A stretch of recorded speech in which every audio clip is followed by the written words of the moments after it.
Hello दोस्तों, स्वागत है मेरे YouTube चैनल में। आज हम लोग कवर करेंगे दुनिया के टॉप 5 जियो पॉलिटिक्स अपडेट के बारे में, वो भी पूरे डिटेल के साथ। तो हमारी जो पहली अपडेट है वो है, आज हम एक बहुत ही अजीब और विवादित अंतर्राष्ट्रीय घटना को समझेंगे। यह मामला जुड़ा है नोबेल शांति पुरस्कार से, वेनेजुला की राजनीति से और अमेरिका के राष्ट्रपति डोनाल्ड ट्रंप और वैश्विक राजनीति के छुपे सौदों से। मारिया कोरिना मचाडो कौन है? मारिया कोरिना मचाडो वेनेजुला की एक विपक्षी नेता है। वे लंबे समय से वेनेजुला के राष्ट्रपति निकोलस मादुरो की सरकार का विरोध कर रही है। साल 2025 में उन्हें नोबेल शांति पुरस्कार दिया गया। नोबेल कमेटी का कहना था कि उन्होंने वेनेजुला में लोकतंत्र, स्वतंत्रता और मानवाधिकारों के लिए संघर्ष किया। ट्रंप को नोबेल पदक सौंपने की घटना। अब आता है सबसे बड़ा विवाद। Maria Corina Machado white house गई और डोनाल्ड ट्रंप से मुलाकात की। इस मुलाकात में उन्होंने अपना नोबेल शांति पुरस्कार का पदक डोनाल्ड ट्रंप को सौंप दिया। मचाडो ने कहा, यह पदक वेनेजुला के लोगों की तरफ से ट्रंप के असाधारण नेतृत्व के लिए है। उनका कहना था कि ट्रंप की वजह से वेनेजुला में स्वतंत्रता की उम्मीद जगी, खासकर राष्ट्रपति मादुरो की गिरफ्तारी के बाद। क्या ट्रंप अब नोबेल विजेता हो गए? यह बहुत जरूरी सवाल है। जवाब है नहीं। नॉर्वे की नोबेल कमेटी और नोबेल पीस सेंटर दोनों ने साफ कहा, नोबेल पुरस्कार रद्द नहीं होता, किसी और को ट्रांसफर नहीं किया जा सकता, किसी के साथ शेयर नहीं किया जा सकता। हाँ, पदक जो मेडल होता है व्यक्तिगत संपत्ति होता है, मतलब विजेता चाहे तो उसे दे सकता है, बेच सकता है या नीलामी कर सकता है, लेकिन पदक मिलने से कोई नोबेल विजेता नहीं बन जाता। नोबेल शांति पुरस्कार की विश्वसनीयता पर सवाल। इस घटना के बाद दुनिया भर में नोबेल शांति पुरस्कार की साख पर सवाल उठे। आरोप लगाया गया कि पिछले कुछ साल में यह पुरस्कार उन लोगों को दिया गया है जो सरकार गिराने, शासन परिवर्तन और विदेशी दखल का समर्थन करते हैं। आलोचकों का कहना है, नोबेल शांति पुरस्कार अब शांति से ज्यादा राजनीति का औजार बनता जा रहा है। नकद पुरस्कार क्यों नहीं मिला? नोबेल शांति पुरस्कार में लगभग 10 लाख अमेरिकी डॉलर की नकद राशि भी मिलती है, लेकिन मारिया कोरिना मचाडो को अब तक यह पैसा नहीं मिला। इसके पीछे कानूनी और राजनीतिक अड़चनें बताई जा रही है। जूलियन असांजे का गंभीर आरोप। अब मामला और गंभीर हो जाता है। जूलियन असांजे जो विकिलीक्स के संस्थापक हैं, उन्होंने स्वीडन में नोबेल कमेटी के खिलाफ आपराधिक शिकायत दर्ज कराई। उनका आरोप है, मचाडो को पुरस्कार देना अल्फ्रेड नोबेल की विशियत का उल्लंघन है। मचाडो युद्ध अपराधों और मानवता के खिलाफ अपराधों को बढ़ावा दे रही है, खासकर वेनेजुला में अमेरिकी सैन्य हस्तक्षेप का समर्थन करके। ग्रैंड बार्गेन यानी महासौदा। यह पूरा मामला एक गुप्त राजनीतिक सौदा हो सकता है। कहा जा रहा है, पहले ट्रंप ने मचाडो को वेनेजुला के राष्ट्रपति बनने से रोका। वजह यह थी कि ट्रंप चाहते थे मचाडो उन्हें नोबेल पदक सौंपे। अब पदक सौंपने के बाद मचाडो को उम्मीद है कि ट्रंप उन्हें वेनेजुला की प्रेसिडेंसी के लिए समर्थन देंगे। उधर ट्रंप को मिलता है एक प्रतीकात्मक जीत, अपनी नीति ताकत के माध्यम से शांति को प्रचारित करने का मौका, वेनेजुला में अमेरिकी भूमिका की आलोचना कम करने का अवसर। तो जो हमारी दूसरी अपडेट है वो है, आज हम एक बहुत गंभीर और संवेदनशील अंतर्राष्ट्रीय मुद्दे पर बात करने वाले हैं। हाल ही में इजराइल के डिमोना इलाके के पास 4.2 तीव्रता का भूकंप आया। अब सवाल ये उठा कि क्या यह सच में भूकंप था या फिर इजराइल ने कोई गुप्त परमाणु परीक्षण किया। यही सवाल आज पूरी दुनिया में चर्चा का विषय बना हुआ है। डिमोना क्या है और यह इतना खास क्यों? डिमोना इजराइल का एक इलाका है जहां पर सिमोन पेरेस परमाणु ऊर्जा संयंत्र मौजूद है। इस जगह को दुनिया भर में इजराइल का परमाणु केंद्र माना जाता है। हालांकि इजराइल कहता है यह सिर्फ बिजली और रिसर्च के लिए है, लेकिन कई देशों और एक्सपर्ट्स का मानना है कि यहीं पर इजराइल ने अपने परमाणु हथियार बनाए। इसलिए जब इसी इलाके में भूकंप आया तो शक और गहरा हो गया। क्या यह भूकंप प्राकृतिक था? यह सच है कि डिमोना इलाका भूकंप संभावित क्षेत्र में आता है, लेकिन भूकंप की जगह, समय और गहराई, इन तीनों चीजों ने लोगों को सोचने पर मजबूर कर दिया। कुछ एक्सपर्ट्स का कहना है कि भूमिगत विस्फोट भी ऐसे झटके पैदा कर सकते हैं। हालांकि अभी कोई पक्का सबूत नहीं है। इजराइल और ईरान की दुश्मनी। अब यहाँ ईरान का नाम क्यों आ रहा है? क्योंकि इजराइल और ईरान कट्टर दुश्मन है। इजराइल मानता है कि अगर ईरान के पास परमाणु हथियार आ गए तो इजराइल इसराइल का अस्तित्व खतरे में पड़ जाएगा। इसी वजह से इसराइल ने ईरान के परमाणु कार्यक्रम को कई बार नुकसान पहुंचाया है। एग्जाम्पल 2007-2008 में स्टक्सनेट वायरस, जिससे ईरान के न्यूक्लियर सेंट्रीफ्यूज खराब हो गए। इसराइल की परमाणु नीति इसराइल की एक बहुत साफ नीति है, कोई भी दुश्मन देश परमाणु हथियार नहीं बनाएगा, चाहे इसके लिए गुप्त हमला करना पड़े, साइबर अटैक करना पड़े या अंतर्राष्ट्रीय नियम तोड़ने पड़े। इसराइल का परमाणु इतिहास 1948 इसराइल बना। 1950 का दशक इसराइल ने गुप्त रूप से परमाणु हथियार बनाने की योजना शुरू की। 1956 फ्रांस के साथ समझौता हुआ, डीमोना में परमाणु रिएक्टर बनाया गया। बाद में फ्रांस को शक हुआ, यूरेनियम सप्लाई बंद कर दी, लेकिन तब तक इसराइल बहुत आगे बढ़ चुका था। क्या इसराइल ने परमाणु परीक्षण किए? कई रिपोर्ट्स के अनुसार 1960 के दशक में गुप्त परमाणु परीक्षण, 1979 में दक्षिण अफ्रीका की मदद से परमाणु बम तैयार, 1986 का बड़ा खुलासा, डीमोना के एक टेक्नीशियन ने इसराइल के परमाणु हथियारों का राज खोल दिया। नतीजा, मोसाद ने उसे अगवा किया और 18 साल जेल में डाल दिया। इसराइल के पास कितने परमाणु हथियार? इसराइल आज भी आधिकारिक तौर पर इनकार करता है, लेकिन अनुमान 80 से 90 परमाणु हथियार, कुछ रिपोर्ट्स में 400 तक। इसके अलावा जैविक हथियार, रासायनिक हथियार भी होने का शक है। एनपीटी और सीटीबीटी पर साइन क्यों नहीं? इसराइल सीटीबीटी परमाणु परीक्षण रोक संधि पर हस्ताक्षर नहीं किए, ठीक वैसे ही जैसे भारत ने नहीं किए। लेकिन फर्क यह है, इसराइल अमेरिका का करीबी दोस्त है, इसलिए उस पर ज्यादा दबाव नहीं डाला जाता। मिडिल ईस्ट पर असर। इसराइल की परमाणु ताकत देखकर सऊदी अरब ने पाकिस्तान के परमाणु कार्यक्रम को आर्थिक मदद दी, क्योंकि सऊदी भी बैलेंस बनाना चाहता है। बेन गुरियन सिद्धांत। इसराइल एक नीति मानता है, अगर किसी ने हमला करने का सोचा भी तो इसराइल पहले हमला करेगा। इसे कहते हैं बेन गुरियन डॉक्ट्रिन। इसराइल का मानना है, यहूदियों पर इतिहास में अत्याचार हुए, उनका अस्तित्व हमेशा खतरे में रहा, इसलिए सुरक्षा में कोई रिस्क नहीं। अब असली सवाल, क्या डीमोना का भूकंप परमाणु परीक्षण था या सिर्फ प्राकृतिक घटना? सच्चाई कोई ठोस सबूत नहीं, लेकिन शक भी यूं ही नहीं उठता। संभव है इसराइल अमेरिका और ईरान को एक मनोवैज्ञानिक संदेश देना चाहता है। पूरा मामला बताता है कि इसराइल सुरक्षा के मामले में बेहद आक्रामक है। वह पहले एक्शन लेता है, बाद में सवाल पूछता है। मिडिल ईस्ट में परमाणु संतुलन बहुत नाजुक है और एक छोटी सी घटना भी पूरी दुनिया को हिला सकती है।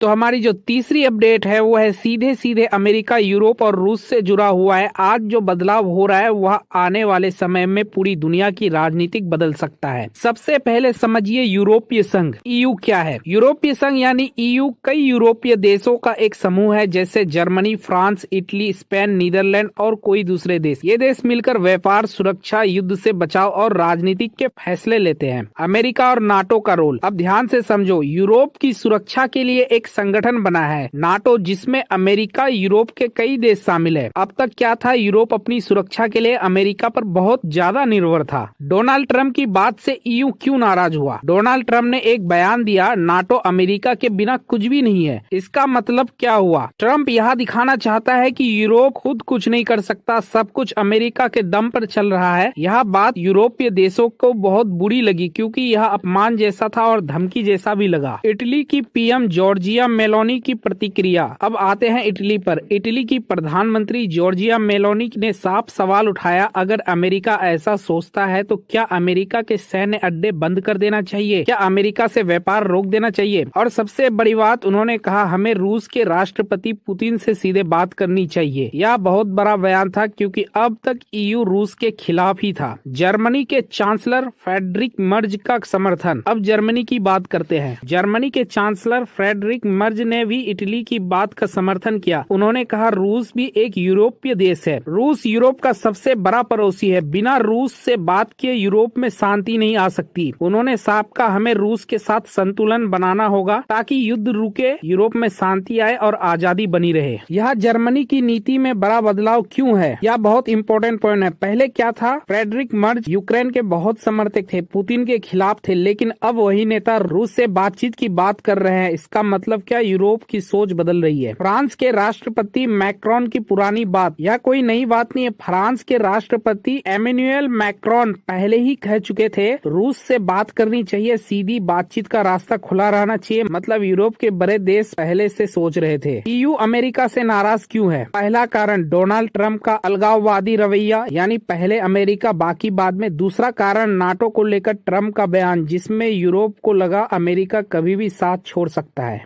अमेरिका पर निर्भरता कम करने की सोच। अब यूरोपीय देशों को समझ आ गया है अमेरिका हर समय भरोसेमंद नहीं, अपनी सुरक्षा खुद देखनी पड़ेगी, इसलिए वे सोच रहे हैं रूस से सीधे बात की जाए। बदलती हुई अंतर्राष्ट्रीय राजनीति, यह सबसे बड़ा बदलाव है। पहले ईयू रूस पर प्रतिबंध लगाता था, अब ईयू रूस से बातचीत के लिए तैयार है। इसका मतलब दुनिया की राजनीति बदल रही है, नए गठबंधन बन सकते हैं, पुरानी दुश्मनी कमजोर हो सकती है। तो हमारी जो चौथी अपडेट है दोस्तों वो ये है, भारत ईरान के चाबहार बंदरगाह से बाहर निकल गया है और इसे कहा जा रहा है रणनीतिक वापसी, स्ट्रेटेजिक विड्रॉल। अब सवाल ये है, भारत ने चाबहार क्यों छोड़ा? अमेरिका के प्रतिबंध क्या है? भारत को क्या नुकसान हुआ? क्या भारत ने दबाव में फैसला लिया? आज हम इसे एकदम आसान भाषा में समझेंगे। चाबहार पोर्ट क्या है? चाबहार बंदरगाह ईरान में स्थित है, अरब सागर के पास, पाकिस्तान के गवादर पोर्ट के बहुत करीब। भारत के लिए क्यों जरूरी था? पाकिस्तान को बाईपास करके अफगानिस्तान, मध्य एशिया तक सीधा व्यापार, चीन के गवादर पोर्ट पर नजर रखने का मौका, INSTC कॉरिडोर का अहम हिस्सा। भारत का निवेश, भारत ने करीब 120 मिलियन डॉलर, लगभग 1000 करोड़ रुपए चाबहार पोर्ट में लगाए थे। पोर्ट का काम India ports global limited IPGL संभाल रही थी। अमेरिका का खेल क्या है? ईरान ने अमेरिका पर कड़े प्रतिबंध लगा रखे हैं। अमेरिका ने क्या कहा? जो भी देश ईरान से व्यापार करेगा उस पर 25% अतिरिक्त टैरिफ, बैंकिंग सिस्टम से बाहर, डॉलर ट्रांजैक्शन बंद। 2025 में क्या हुआ? अमेरिका ने चाबहार पोर्ट पर प्रतिबंध लगा दिए। भारत को सिर्फ 6 महीने की छूट दी ताकि भारत धीरे धीरे बाहर निकल आए। भारत की चाबहार से वापसी, India ports global limited IPGL website बंद, अधिकारियों ने इस्तीफा दे दिया। चाबहार में भारत की कोई भी ऑफिशियल मौजूदगी नहीं बची, यानी साफ शब्दों में भारत चाबहार से निकल चुका है। भारत को क्या नुकसान हुआ? आर्थिक नुकसान, 120 मिलियन डॉलर का निवेश फंसा, कोई इमीडिएट रिटर्न नहीं। रणनीतिक नुकसान, अफगानिस्तान और मध्य एशिया तक रास्ता कमजोर, पाकिस्तान को बाईपास करने का प्लान कमजोर, चीन के गवादर पोर्ट पर नजर कम, INSTC पर असर, India Russia central Asia trade route धीमी, रूस और मध्य एशिया से कनेक्टिविटी प्रभावित। क्या भारत ने अमेरिका के दबाव में झुकाव दिखाया? यह सबसे बड़ा सवाल है। एक सोच ये कहती है भारत ने रणनीतिक स्वायत्तता खो दी, अमेरिका के दबाव में फैसला लिया। दूसरी सोच ये कहती है अमेरिका से टकराव भारत की इकोनॉमी, बैंकिंग, डॉलर सिस्टम पर भारी पड़ता, इसलिए भारत ने कहा यह लड़ाई लड़ने लायक नहीं है। ईरान से रिश्ते खराब न हो, भारत ने क्या किया? 120 मिलियन डॉलर पहले ही चुका दिए ताकि ईरान से दोस्ती बनी रहे। भविष्य में अगर प्रतिबंध हटे भारत वापस आ सके, इसे कहते हैं डिप्लोमेटिक बैलेंस। तो दोस्तों हमारी पांचवी और लास्ट अपडेट है वो है भारत की सुरक्षा आतंकवाद और पाकिस्तान से जुड़ा हुआ, और वह सीधे आतंकवादी के मुंह से निकली सच्चाई है। सबसे पहले लश्कर तैयबा क्या है? लश्कर तैयबा एक पाकिस्तान में बैठा आतंकवादी संगठन है जिसका मुख्य काम भारत में आतंक फैलाना है। यह संगठन पाकिस्तान की जमीन पर खुलकर काम करता है, लेकिन पाकिस्तान हमेशा कहता है हम आतंकवाद को सपोर्ट नहीं करते हैं। हाफिज अब्दुल रऊफ कौन है? अब ध्यान से समझो।